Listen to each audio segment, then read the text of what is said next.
अस्सलाम वालेकुम दोस्तों, कैसे हैं आप सब। उम्मीद करता हूँ खैरियत से होंगे। मैं आज मौजूद हूँ ऐसी शख्सियत के साथ जो कि हर सियासी पार्टी पर बड़ी गहरी नज़र रखते हैं। महाजिर सूबे के बारे में सबसे पहले आप ही ने सोचा। सन 1978 में शुरू होने वाली महाजिर सियासत की पहली जमात APMSO के आप बानी रुकन हैं। 43 साल के इस अरसे में आप पर बगावत का मुकदमा भी बनाया गया। आपकी किताब अब सिंध तकसीम होना चाहिए पर आज तक पाबंदी है। 6 मरतबा आप पर कातलाना हमले हुए। महाजिर सूबा सियासत की वो वाहिद शख्सियत हैं जिनके जिस्म में गोलियां लगी। मैं बात कर रहा हूँ जनाब डॉक्टर सलीम हैदर साहब की। तो चलिए आइए उनसे बातचीत करते हैं, कुछ उनके बारे में और कुछ इनकी जर्नी के बारे में। अस्सलाम वालेकुम सर, कैसे हैं आप। वालेकुम अस्सलाम। और सर ज़िंदगी कैसी गुजर रही है। अल्हम्दुलिल्लाह। सियासत का आगाज़ कब से और कहाँ से शुरू किया। जब हम स्टूडेंट थे तलबा तंजीम, हमने 1978 जून 11 को all Pakistan Muhajir students organisation बनाई APMSO जी। और मेरा आगाज़ जो है वो सियासत का वहीं से हुआ। ठीक है। और वही मेरी पहली जमात थी, कॉमर्स जमात। और अल्हम्दुलिल्लाह जब से उसके बाद उसी APMSO को सियासी जमात में तब्दील किया। APMSO के बारे में कई सारी अपना क्या सराहियाँ भी हुई हैं सन 2000 के बाद से। जब मैं अपनी स्कूल लाइफ में था उस वक्त APMSO के बारे में बड़े बुरे तासुरात दिए जाते थे। इसकी क्या वजूहात है। देखिए, बाद में APMSO ही नहीं, APMSO के वतन से निकलने वाली जमात जी 2 जमातें निकली। एक महाजिर इत्तेहाद तहरीक MIT जी, जिसका मैं बानी चेयरमैन हूँ, और एक महाजिर कौमी मूवमेंट जिसके चेयरमैन अल्ताफ हुसैन। ठीक है। तो ये जो APMSO बाद में थी वो अल्ताफ हुसैन साहब के ज़ेरे कंट्रोल थी। तो उसके अंदर अल्ताफ हुसैन साहब तो 91 के अंदर पाकिस्तान से चले गए। ठीक है। उनके माँ बाप यहाँ पर काम करने वाले लोगों ने पार्टी की नजरियाती असास पर कोई तवज्जो नहीं। उसके बाद पार्टी सिर्फ ताकत का एक निशान वो बन गई थी, शनाख्त बन गई थी। और सारे जितने भी बुरे एलिमेंट थे और जो बुरी तरीके थे वो उसके अंदर आ गए थे, जिसकी वजह से जाहिर है कि बदनामी उसके नाम पर ही लिखी है। APMSO की बुनियाद के बारे में बताएं। देखिए, जो हालात थे पाकिस्तान के पार्टीशन के बाद मशरक़ी पाकिस्तान बांग्लादेश में तब्दील हो गया। तो पहली दफ़ा यहाँ पर जुल्फ़िकार अली भुट्टो की हुकूमत आई। और उस वक़्त ही 1969 में 1 साल पहले जनरल याह्या खान ने सिंध सूबा कॉन्स्टिट्यूट किया था और कराची जो महाजरों का शहर था उसको सिंध में ज़म कर दिया था। इस फैसले के बाद से जो भुट्टो की हुकूमत आई तो उसने कराची वालों के साथ इंसाफ नहीं किया, बल्कि उन्होंने इम्तियाज शुरू कर दिया। मुतासिबाना इक़दामात उठाए, जिन्हें मुसलसल उर्दू के खिलाफ उन्होंने लसानी बिल लेकर आए। उन्होंने यहाँ एक देही शहरी कोटा सिस्टम जो पाकिस्तान के 3 सूबों में नहीं है। जैसा मैंने उर्दू का कहा, पाकिस्तान के 3 सूबों में सरकारी जबान उर्दू और सिंध में जो है उर्दू को खत्म कर दिया। महाजरों की इंडस्ट्रीज थी उसको नेशनलाइज हो गई, तालीमी इदारे नेशनलाइज हो गए, बैंक नेशनलाइज हो गए। यानी इस तरीके से कारोबार करना ख़त्म कर दिया। तालीम में रुकावटें आ गई, मुलाजमतों में कोटा सिस्टम आ गया, जबरी तौर से हज़ारों लोगों को नौकरियों से निकाल दिया गया। अंदरून सिंध के छोटे इलाकों में लाड़काना से लेके और हैदराबाद तक जहाँ महाजिर अपने जमींदारी करते थे उनको वहाँ से बेदखल कर दिया गया।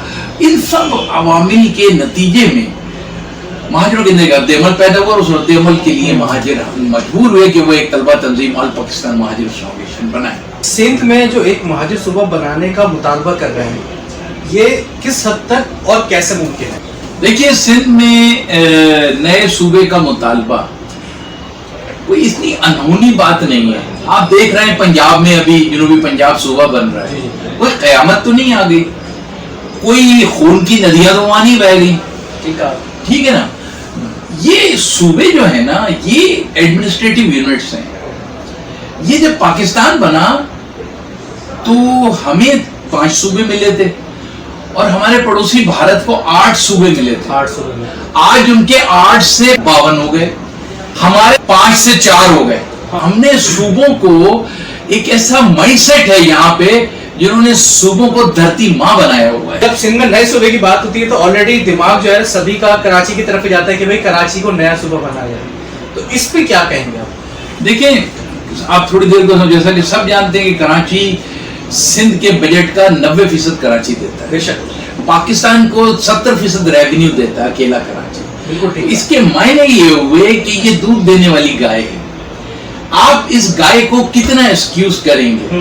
جب یہ دودھ دینا بند کر دے گی تو ہم تو تباہ ہوں گے صنم، تمہیں بھی لیٹ ہوگی. اس لیے آج جو پاکستان کے اندر معاشی تباہی ہے جی، وہ جو 34 سال سے 40 سال سے جو کراچی کا استحصال کیا جا رہا ہے، یہ ایک دن میں حادثہ نہیں ہوا ہے.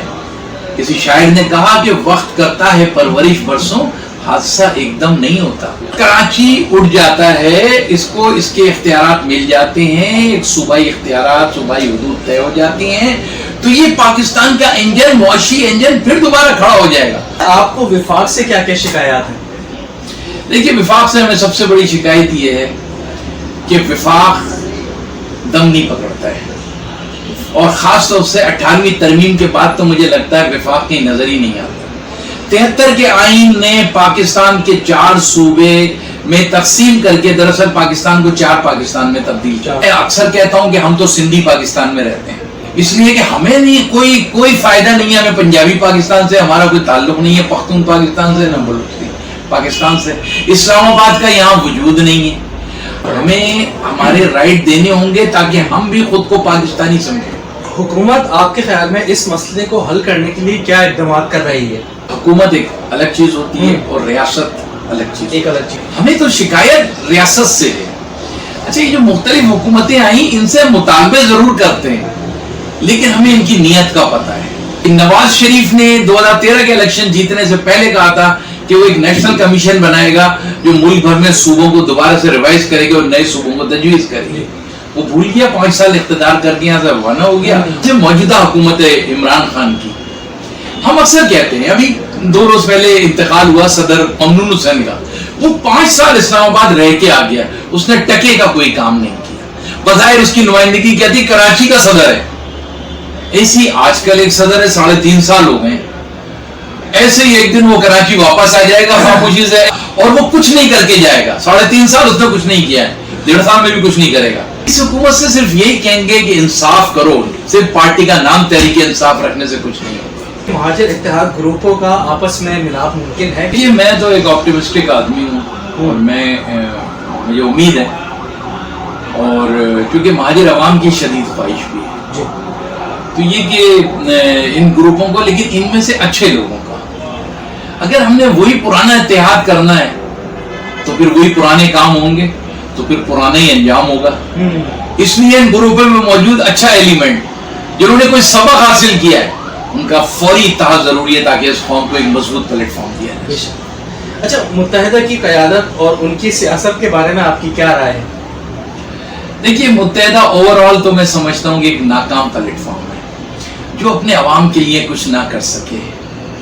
آج تک کوئی ایک مطالبہ جو ان کی بنیادی منشور میں پہلے دن تھا 1978 میں، جو بے نظیر کے ساتھ انہوں نے ایک معاہدہ کیا تھا 89 مطالبات کا، وہ جو نواز شریف کے ساتھ کیا تھا، جو ہر حکومت میں شامل ہو کے کرتے تھے، جو مشرف کے ساتھ کرتے تھے، وہ کچھ بھی تو حاصل نہیں کر سکے. نوجوان نسل کے لیے کوئی آپ اچھا سا پیغام اگر دینا چاہیں ہمارے ناظرین؟ میں تو اپنی مہاجر قوم کو ہی کہتا ہوں کہ متحد ہو جاؤ اپنا صوبے کے حصول کے لیے، اور ایک شعر کہتا ہوں، امید رکھو انشاءاللہ ہماری قیادت، صاف ستھرے لوگ، اچھے سمجھدار، باصلاحیت ایک دن آپ کی قوم کو انشاءاللہ تعالی منزل مقصود تک پہنچائیں گے. اور میں کہتا ہوں کہ ہم ہی ہیں چراغ آخر شب، ہم ہی ہیں چراغ آخر شب، ہمارے بعد اندھیرا نہیں اجالا ہوگا. جناب ڈاکٹر سلیم حیدر صاحب کا بہت بہت شکریہ ادا کرنا چاہتا ہوں جنہوں نے اپنا قیمتی وقت ہمیں دیا. اسی کے ساتھ ہی ناظرین، اپنے اس سیشن کو ہم یہ تمام کرتے ہیں. اگر آپ کو یہ ویڈیو پسند آئی ہے تو اس کو ضرور لائک کیجیے، شیئر کیجیے، اور ہمارے چینل کو ضرور سبسکرائب کیجیے. ساتھ ہی ہمارے فیس بک پیج کو فالو کرنا نہ بھولیں. شکریہ، اللہ حافظ.